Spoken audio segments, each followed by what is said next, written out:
To discuss, we're joined by spokesperson for the One South Africa movement, Mudzuli Rakhivane. Ms. Rakhivane, thank you for being with us. So the deadline came and was almost missed. I guess the Constitutional Court had no option but to give Parliament a new date. It's not like you can fine or jail Parliament if nothing is done. Wouldn't that have been a good outcome in the situation to end actually a culture of non-compliance that we've seen from both the provincial and the national legislatures? So I think you make an important point when you say, well, what else were they supposed to do, especially because of the fact that the application only went in at the end of April, effectively only giving the court about a month and a bit's notice to say that they're going to be late, when I think it was apparent for anyone with two eyes already last year that they were already going to be late. Parliament is saying, though, that it's a complex process. The bill was only brought to Parliament in January, and One South Africa movement is one of the groups opposing this bill and saying it needs to change. So there is a long legal process here. Is that not fair enough?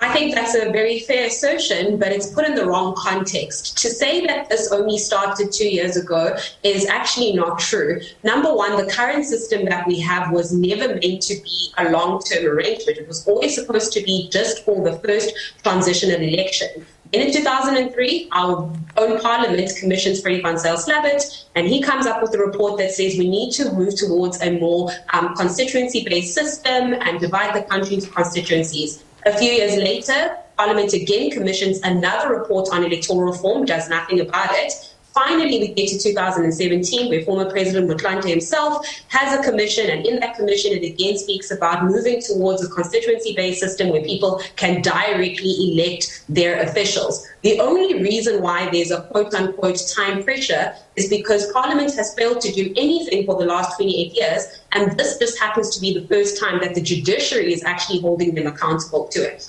And you say this is about the governing party. It's reluctant to allow independent candidates because they're a threat.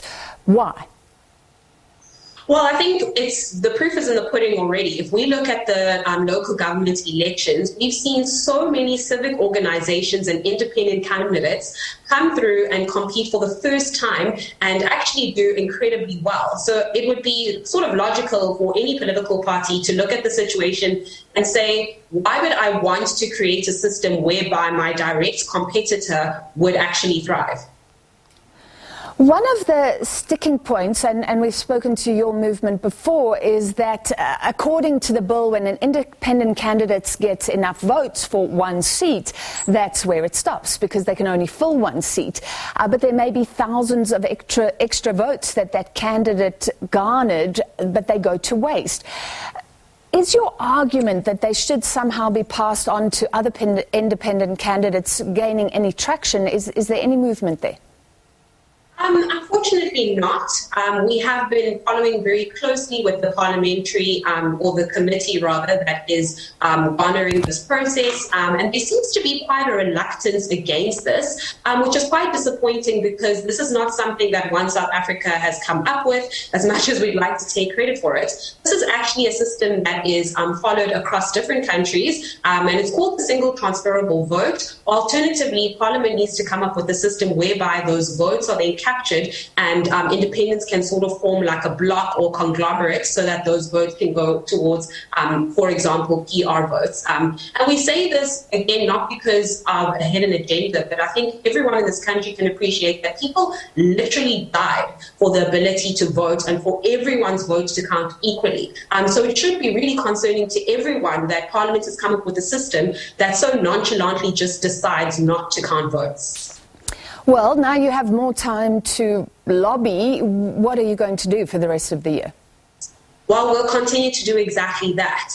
We will work as closely as Parliament is willing to work with us to provide them with more research than what we've already provided them, to help them get a better understanding of systems that would make sense in the situation. Our objective is never to be adversarial just to be adversarial, but if it comes to that and the bill doesn't make sense by the 10th of December, then we are prepared to go back and litigate on the key issues to make sure that the best people have the opportunity to contest for elections and to make sure that South Africans are given a fair and equal vote to then vote for those people. All right, thank you very much. That was Mudzuli Rakhivane, One South Africa Movement spokesperson.